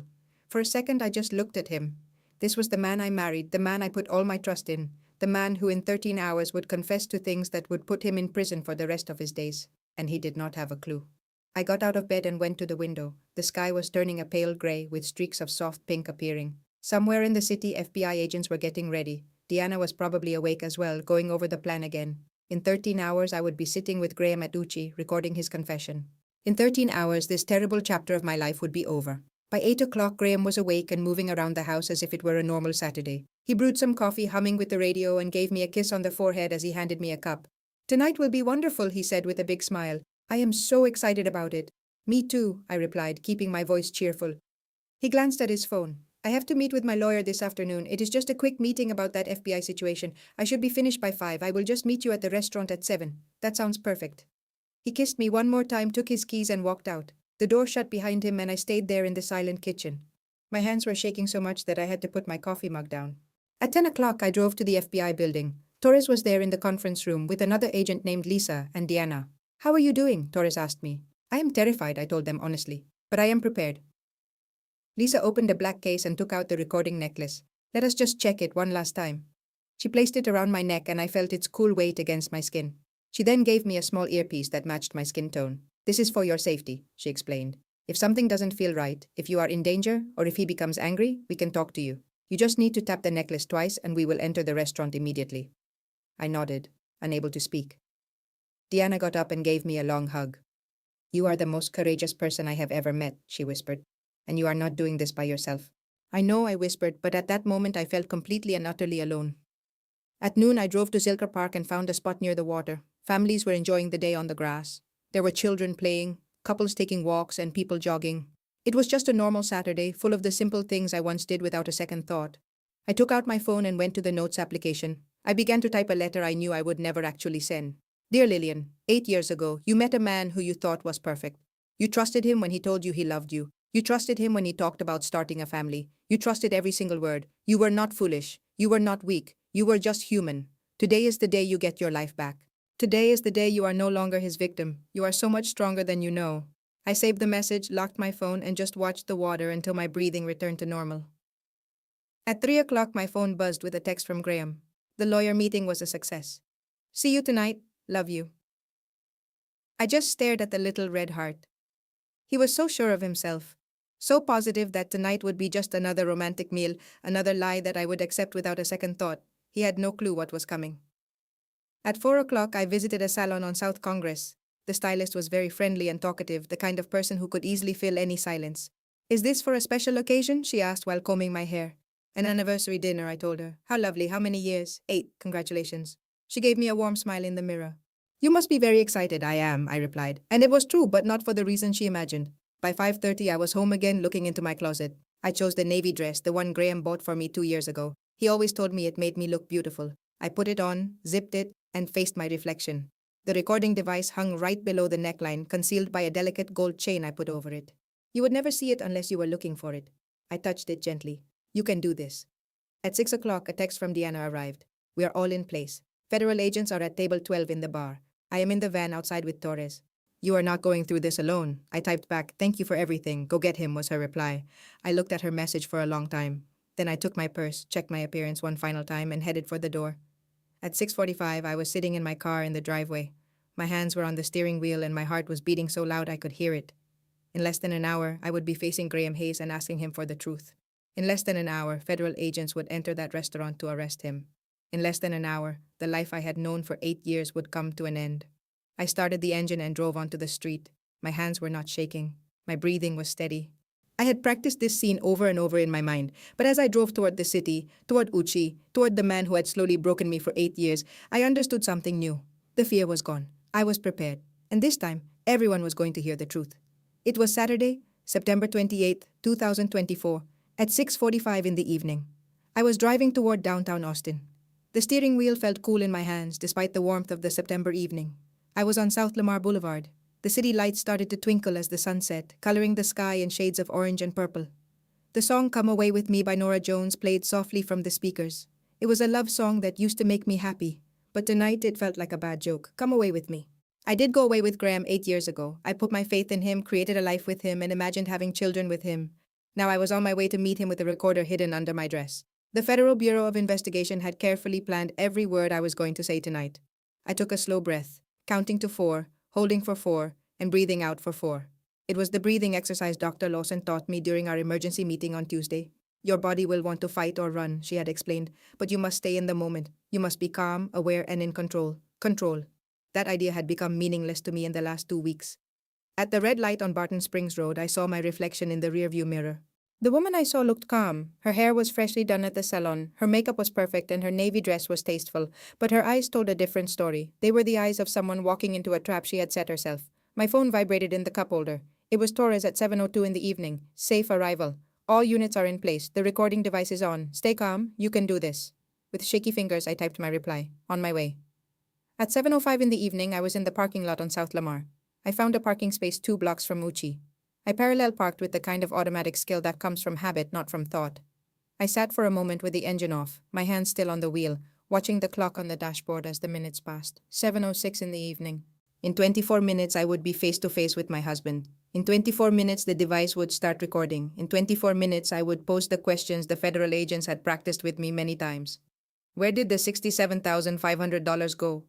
Did you forge my name on the power of attorney document? What happened to the other investors' money? I reached up to feel the small pendant just below my collarbone. It was a pretty silver locket that seemed like a special piece of jewelry, but it was really a highly advanced recording tool. Agent Lisa had put it on me himself yesterday morning. He explained that its tiny microphone could capture sounds within a 15-foot area. Just be natural, Torres had instructed. Let him do the talking. The more relaxed he is, the more he will say. I closed my eyes and whispered to the quiet car and the hidden microphone. I can do this. I can do this for Deanna, for Rachel, for Jessica, for Claire, and for every woman he has ever harmed. My phone rang, breaking the silence. Deanna's name appeared on the screen. I picked up after the second ring. Hello, I said, trying to sound calm. Hey there, Deanna said back. Her voice was kind but also filled with worry. Are you okay? No, I confessed, but I am here. That is what counts. There was a brief silence and I could hear the sound of traffic from her location. She was parked somewhere close, a part of the surveillance team. Lillian, please listen. You are not facing this by yourself. Torres is watching. I am watching. You have a whole team supporting you. And when this is done, we will bring him down together. I felt tears welling up in my eyes, but I quickly blinked them back. I could not cry right now. My makeup needed to be flawless. I had to enter that restaurant looking like a wife celebrating an anniversary with her husband. Thank you, I said softly, for everything. Do not thank me yet, Diana said with a small chuckle. Wait until he is in jail. Deal. Now, go in there and show him what a true architect does when she is building a legal case. Her words made me smile. I will call you when it is over. You better. The call ended. I took one more moment to breathe, get centered, and get ready. Then, I opened the car door and stepped into the warm Texas night. It was 7:20 in the evening. I was outside Uchi on South Lamar. The restaurant looked like a modern glass box glowing softly in the evening sky. I had visited this place one other time, 2 years ago, for our 6th anniversary. Graham had made reservations as a surprise, and I thought it was the most romantic thing ever. Now I understood the truth. I knew that every romantic act, every thoughtful gift, every whispered "I love you" was just a part of his long deception. I walked slowly to the entrance, the sound of my heels soft on the sidewalk. Somewhere among the people on South Lamar, couples going to dinner, friends enjoying drinks on patios. There were federal agents keeping an eye on me. I did not know who they were, and I was not meant to know, but knowing they were there, unseen and watchful, gave me a small sense of safety. The hostess at the entrance greeted me with a friendly smile. Good evening. Do you have a reservation? Yes, under the name Hayes for 7:30. Of course, Mrs. Hayes. Your husband has already arrived. Please follow me. I walked behind her through the restaurant's simple and elegant space, which had clean designs, warm wood, and gentle lighting. We went toward a corner table where Graham was waiting. He looked incredibly handsome in a dark gray blazer and a shirt with an open collar. He got up when he saw me, and his face lit up with the same smile I fell for 8 years ago. Wow, he said, his eyes looking me over. You look absolutely incredible. He came closer to kiss my cheek, and I had to force myself not to pull away. His cologne was the same expensive one I knew so well, and it felt overwhelming. Thank you, I said as I sat down across from him. You look very nice yourself. He let out that relaxed, self-assured laugh that used to make me feel so secure.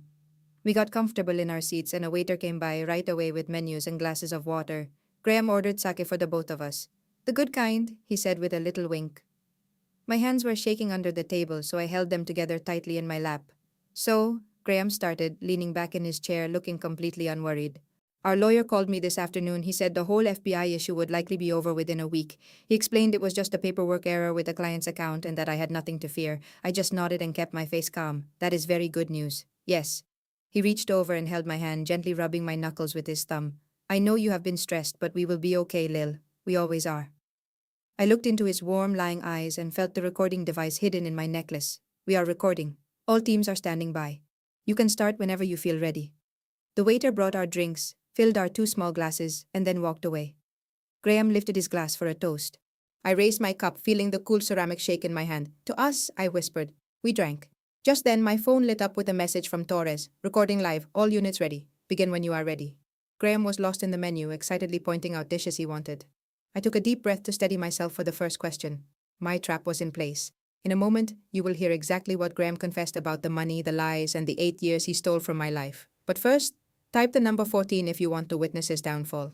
This is where his world crumbles. Please know the scene that follows is a fictionalized account of the events. You can move ahead now if you wish. The first course reached our corner table at Uchi just after 7:30 on that Saturday.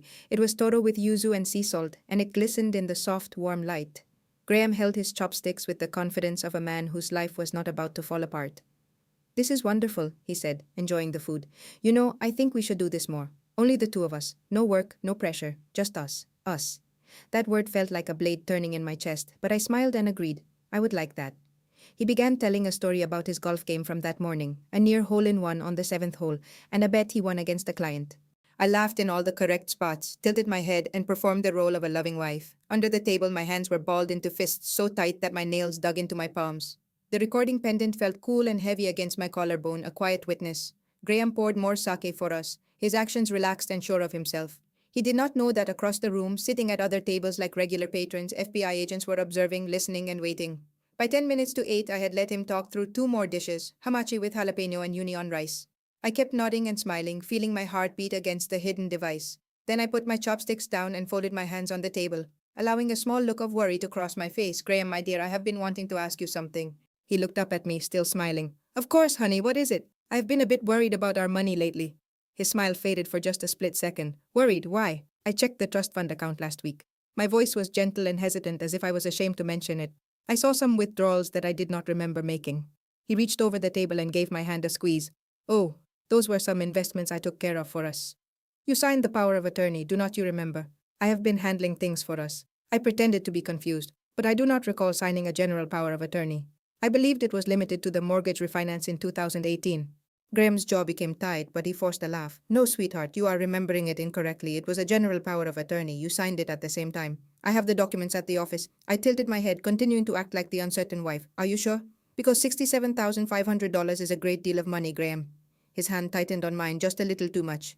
It is our money, Lillian. I am investing it for what is to come. The next course was served tea with ginger, but neither of us ate. The clock on the wall showed 8 o'clock, and I could feel the presence of the recording pendant, the eyes of the agents, and the weight of 2 weeks of planning pressing on me. I took a calm breath. Graham, I need you to be truthful with me. He put down his sake. I am being truthful. The woman from the photographs, Natasha. Who is she? His face became blank. For an instant his composure broke, and I saw a coldness flicker in his eyes. Then he smiled again, but the smile was empty. She is a colleague. I already told you that. Just a colleague. What are you trying to imply, Lillian? I know about the pictures, the hotel, the trips. His smile disappeared. Who told you that? Does it make a difference? He drank his sake in a single gulp and poured more. By 8:15, the alcohol and the tension were making him careless. Fine. Yes, we had an affair. But it was meaningless. Tears, which were real, started to burn my eyes. You cheated on me. Do not play the wounded one, he snapped. You want the truth. Natasha is brighter than you. She understands how business works. She gets what is needed to succeed in this life. And you, he laughed with bitterness, you are just an architect who designs nice buildings and dreams of having babies. I flinched, and the pain on my face was no longer an act. What am I to you, Graham? I whispered. He leaned back in his chair with hard eyes. You were convenient, Lillian. You were lonely. You wanted to believe someone loved you, and you came with money. So you used me. I used your trust fund. That is right. Hayes Capital needed money. Previous investors were demanding their money back. I had to pay them with something, with my money. With your money, with the trust from your grandmother, and I planned to take all of it, too. He smiled, a cruel and winning smile. Natasha had the paperwork all set. Another $783,000 was about to be gone. My voice was barely a whisper. When did you come up with this plan? He let out a sharp, bitter laugh. From the start, Lillian. Do you think I loved you? You were a target, a number on a spreadsheet. That is all you have ever been. The words hung between us like a poison. Then there was sudden movement that was professional and could not be stopped. It was 8:45 when Special Agent Vincent Torres showed up at our table, with 2 agents in dark suits on either side of him. Around the room, I saw other customers stand and show badges from their jackets. It was the precise execution of an FBI operation. Graham Michael Hayes. Torres's voice was calm and in control. You are under arrest for wire fraud, securities fraud, conspiracy to commit fraud, forgery, and identity theft. Graham's face turned pale. What?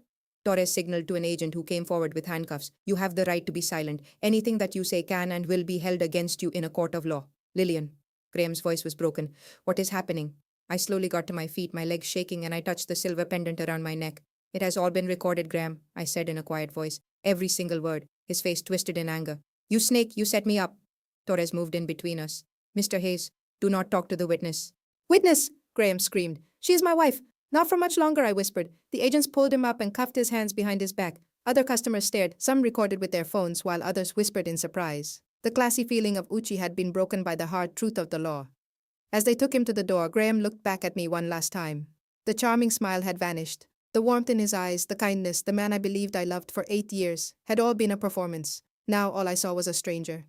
By 8:50, I was on the sidewalk outside the restaurant, where Diana was there for me.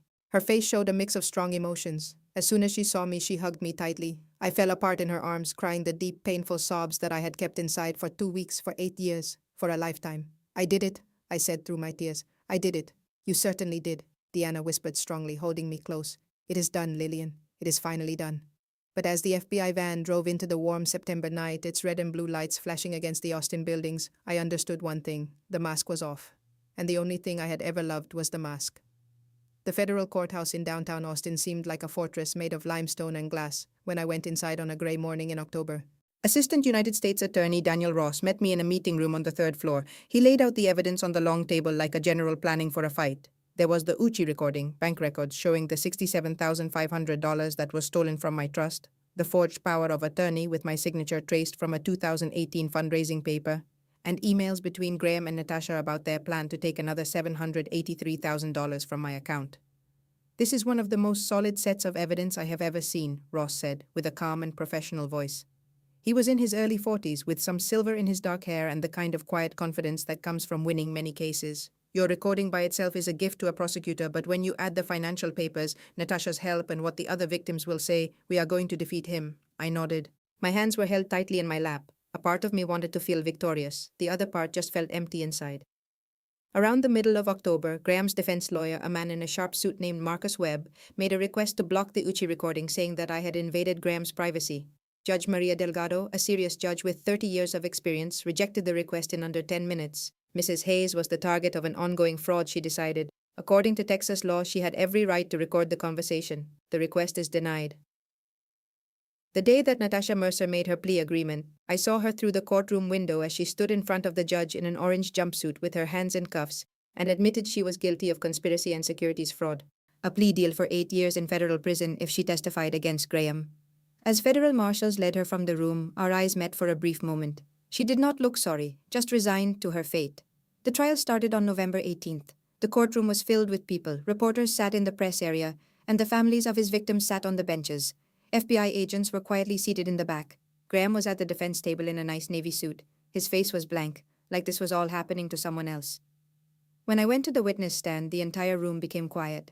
My lawyer, Ross, asked me questions carefully and in order. I told the jury about the secret vasectomy he had, our 8 years of lies, and how much I wanted children. I told them about the $67,500 he stole from my grandmother, the fake legal document he created, and his affair with Natasha. My voice never shook, not even when I told them about the night at Uchi restaurant when Graham said I was just a target, a number on his list. The cross-examination from his lawyer, Marcus Webb, was harsh. He tried to make me look like an angry wife who just wanted payback. He claimed I had tricked Graham into confessing by crying and making accusations. But then Ross played the recording from that night for the jury. They heard Graham's cold, dismissive voice admit, "You were simple, you had money, you were a target." The entire courtroom was completely silent. I saw 2 jurors wiping away tears. 2 days after that, Natasha took the stand. She explained the entire scheme in great detail. 43 investors, $4.7 million collected using fake financial reports and made-up real estate projects. New investors' money was used to pay off the old ones.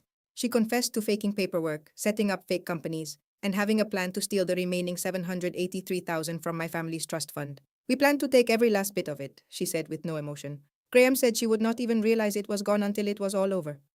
Webb tried to make her look like a liar, but the financial documents and emails proved everything she said was true.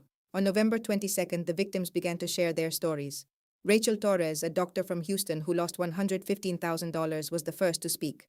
"He did not just take my life savings," she said, her voice full of emotion.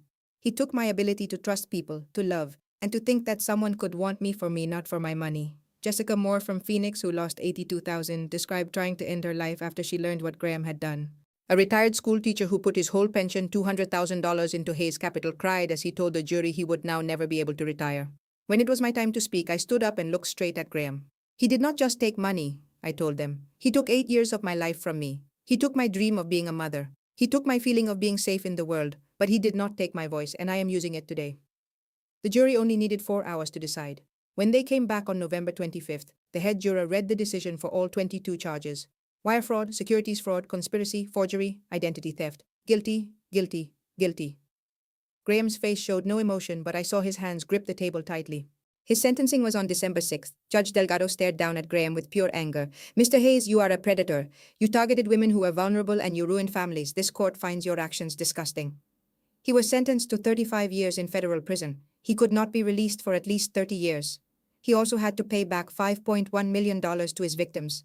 Graham still showed no reaction. He was taken away in handcuffs and did not even glance back. Outside the courthouse, the 5 of us, me, Deanna, Rachel, Jessica, and Claire, stood together as cameras flashed and reporters yelled questions. I walked up to the microphone. "Graham Hayes took money," I said. "But the real thing he took was our sense of security and our ability to trust anyone. We are taking that back today. We are not his victims. We are survivors." The video of my speech was everywhere online within an hour. Later that night, back at my house in Zilker, I saw a letter in my mail. It was from the Travis County Jail. I recognized Graham's handwriting on the envelope. Inside was one sheet of paper. It was a request to see him one last time before he was moved to federal prison. I looked at the visitor form for a very long time. Then I put a check in the box that said agree. The divorce was official on December 15th. It happened in a small courtroom with no windows that smelled like old paper and burnt coffee. Texas law said we had to wait 60 days after I first filed in late September.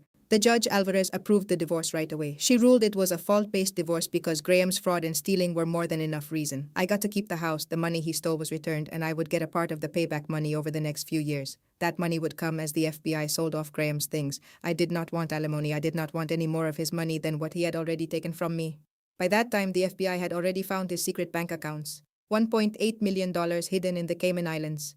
They also took his cars, his apartment downtown, and everything connected to Hayes Capital. My $67,500 was returned to me just a few weeks after his sentencing. Deanna, Jessica, Rachel, and Claire, the other women he had deceived, were also able to recover most of their money. A group of 43 investors who fell for Graham's fake investment plans began a lawsuit against his estate. Their lawyers thought they might get back 40 to 50 cents for every dollar they lost. It was not true justice, but it was a beginning. I listed the Zilker house for sale the week before the holidays. I walked through its empty rooms a final time. I saw the kitchen where Graham made meals while spinning his web of lies. I saw the bedroom where I slept next to a complete stranger for 8 years. I saw the backyard where I had pictured my future children playing. I felt absolutely nothing except a cold, sharp sense of reality. That house was no longer filled with good memories, only with the ghosts of a life that was a lie. It was sold in only 3 days. A young family with a new baby offered more than the asking price, and I signed the documents instantly. In the first weeks of January, I settled into a new loft in East Austin. The apartment had exposed brick walls, industrial support beams, and giant windows that let in the winter sun. It was only 10 minutes away from Deanna and 15 minutes from my architecture firm. She helped me unpack my things on a Saturday. We sat on the floor drinking wine, and I told her I was prepared to build my life again. "You are already building it," she said, lifting her glass. Going back to my career felt like I could finally breathe again. Everyone at my architecture office welcomed me back warmly, and I immediately started working on a charity project. I was designing a new housing center for women who were leaving bad relationships. The building was designed with safe entrances, beautiful gardens, and private apartments for families that felt more like a real home than a shelter. When my design won an award from a local architecture group in late December, I stood up to accept it. I dedicated the award to every woman who ever had to start her life over from the very beginning. The sound of everyone clapping felt like I had finally won. On a chilly Saturday in the middle of December, I had the 4 of them over for dinner at my new loft: Deanna, Jessica, Rachel, and Claire. We all sat together in my mostly empty living room. We ate Thai food from takeout containers that we used as a table, and we shared our stories. Not the clean versions we told in court, but the real painful truth. Jessica shared that she spent a whole year in therapy after she tried to end her life. Rachel confessed that she still gets nervous when men give her compliments. Claire cried as she explained how her own mother said it was her fault for being tricked. Deanna lifted her glass of cheap wine from Trader Joe's. "We survived him," she said. "That means we are stronger than he could ever be." That was the night we decided to make our support group official. It had started as just a group text message a few months before. We named it the Survivors Trust. It was a nonprofit organization created to help women who had been through romance scams and financial abuse. Lily, Deanna, and Jessica were the co-founders, and Rachel and Claire were on our board of advisors. Our goal was very simple. We wanted to offer free financial investigations, help finding lawyers, and emotional support to women who had been stolen from by their partners. We started working with the National Network to End Domestic Violence. We received a small amount of money from a local charity and started a website in early January. In just 3 months, we had already helped 17 women in Texas get back over $400,000 in stolen money. We guided them through the steps of calling the police, freezing bank accounts, collecting proof, and finding lawyers who really understood their situation. National Public Radio did a long story about our work. CNN even came to our small office in East Austin to interview all 5 of us. With the cameras on, we explained that romance fraud is a hidden problem that affects so many people. After that, local news channels also reported our story. People started sending us donations. But even as I was building this new life with a new home, a new job, and a new mission, I could not forget the heavy feeling of everything I had lost. It was not just about the money or even the 8 years of my life. It was about the future I had dreamed of, the children I would never have, the family pictures that would never be taken, the part of me that once thought love could be real, safe, and would last forever. I continued to see my therapist, Dr. Lawson, twice a month. During one meeting in late December, I started crying uncontrollably. I sobbed that I was not just sad about Graham. I was mourning the future I believed I was creating. "You are not grieving for him," Dr. Lawson told me softly, handing me some tissues. "You are grieving for the part of you that believed him, and that is perfectly fine. That person you were deserved much more. The person you are now is preventing this from happening to anyone else." Her words stuck with me. For New Year's Eve, I was by myself in my apartment. I could hear fireworks exploding over downtown Austin and people celebrating in the streets. My phone lit up with a message from Deanna. It said, "You made it through your hardest year. The next one will be better." I texted back, "I know it will," and I truly believed it. But one final task remained before I could truly move on. On January 15th, I took Highway 95 east from Austin. The road stretched through flat farmland and mesquite trees. I was driving to the gray buildings of the Bastrop Federal Correctional Institution, where Graham was serving his 35-year sentence. My visitor approval letter was in the glove compartment. I was not there for forgiveness or closure. I was there to show him that I was not broken. I wanted him to see the strong woman I had become. This woman started a non-profit, won an award for architecture, and helped 17 other survivors. Then I would leave that place and put him out of my mind forever. After I parked, I went through security and entered the visiting room. There he was, on the other side of the glass, in an orange jumpsuit. His face was like a stranger's. I was all alone on that cold January morning as I drove east from Austin. The sky was a pale blue over the Texas farmland. My friend Deanna had offered to join me, texting me 3 separate times. She said I did not have to face this by myself, but I needed to do this alone. It was not about forgiveness, it was about proving to him that he had failed to destroy me. The drive was 40 minutes long. My hands were steady when I arrived at the prison. The concrete buildings were surrounded by fences and razor wire.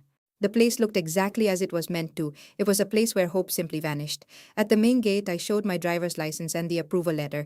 An officer checked my identification and then guided me through a metal detector. Another guard inspected my purse for phones or cash. I only carried my keys and my determination. The visiting room was a long space with white walls and harsh lights. A thick plexiglass wall divided the room. Telephones were on each side of the partition. Families sat at the tables. Wives spoke to their husbands and children touched the glass. Everyone spoke quietly, keeping their feelings under control. I took a seat at table 7 and waited. Soon, a door opened and Graham entered. He seemed older and much thinner. His expensive suits and confident smile were gone. He wore a tan jumpsuit and a face that looked completely empty. Our eyes met through the plexiglass and we were both still for a moment. He lifted the phone on his side and I did the same. The silence between us felt heavy and suffocating. His voice came through the speaker, flat and cold. "Why did you come here?" I studied his face and felt absolutely nothing. There was no anger, no sadness, and no love left. I just saw a stranger. I told him, "I needed to see the real you. Not the man I thought you were, but the man you have always been." He just shrugged his shoulders. "What is it you want, Lillian? I will not apologize." I said, "I did not come for an apology." "Then why?" he asked, leaning back. "Did you come here to gloat that you won?" I replied, "I came to show you that you did not win." His jaw became tight. "Failed," I said. "You tried for 8 years to break me. You wanted to make me small and easy to control and you failed." He let out a short, bitter laugh. "I did not fail, Lillian. I received exactly what I wanted. I got your money and 8 years of your life. That seems like a victory to me." I leaned closer to the glass. "You had my money for a time, but I have it back. And I am building a new life with the years I have left. You did not break me." He sneered back at me. "So you think you are a hero? You believe starting a small nonprofit for a few women is special?" "No," I answered him softly. "It makes me free." His face grew dark. "You were always naive, Lillian, and weak. You saw what you wanted to see because you were desperate. That is your own fault, not mine." I said, "Perhaps I was naive, but I would rather be someone who is too trusting than someone who cannot feel anything at all," he shot back. "Feelings are a weakness. They make people easy to control. That is how I knew you would be simple." "And that is why you will be in a cage for the rest of your life," I replied calmly. "You think you are so clever, but you are just hollow. You do not feel love or guilt or anything for others. You are just an empty shell." For the first time, a flicker of anger appeared in his eyes. "You think you are better than me," he hissed. "You are not. You just did not get caught." I told him, "No, Graham. I am the one who survived you." He hit his palm hard against the glass, startling the other visitors. "You will never be free of me, Lillian. I will be in your mind forever." I stood up from my chair, still holding the telephone. "You are right," I said to him. "I will always remember you. But it is not because you are important. I will remember you as a lesson. You are a reminder of what I will never allow in my life again. I would think of you every time I help a woman escape a man just like you." His face twisted with rage. "You are nobody without me," I answered. "I was always somebody, Graham. You were just too blind to see it." I placed the phone back on its hook. He was shouting, but I could not hear his words. His face was red as he pounded on the glass. I turned and walked away. "Lillian!" His voice was faint, but I could still hear it. "You loved me. You know that you did." I paused at the door and glanced back. He was standing with both hands on the glass, a desperate look on his face. I picked up the phone one last time. "No," I said softly. "I loved the man you pretended to be. I never knew the real you." Then I hung up and walked out without another look. The January sun felt cold but bright outside. I sat in my car for a minute and took a deep, slow breath. My phone vibrated with a text message. It was Deanna asking how I felt. I smiled and typed one word: free.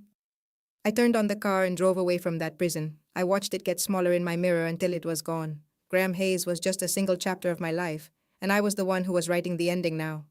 The loft was filled with the smell of turkey and stuffing when the first guest arrived at 6 o'clock on Thanksgiving. It was Deanna, holding 2 bottles of wine and smiling. You really cooked, she said, looking at my table set with candles. Do not act so shocked, I laughed. By 6:30, my home was full. Jessica had arrived from Los Angeles with a pumpkin pie. My younger brother Marcus came with his fiancée Emma. Attorney Sarah Bennett, who helped me through the trial, brought macaroni and cheese.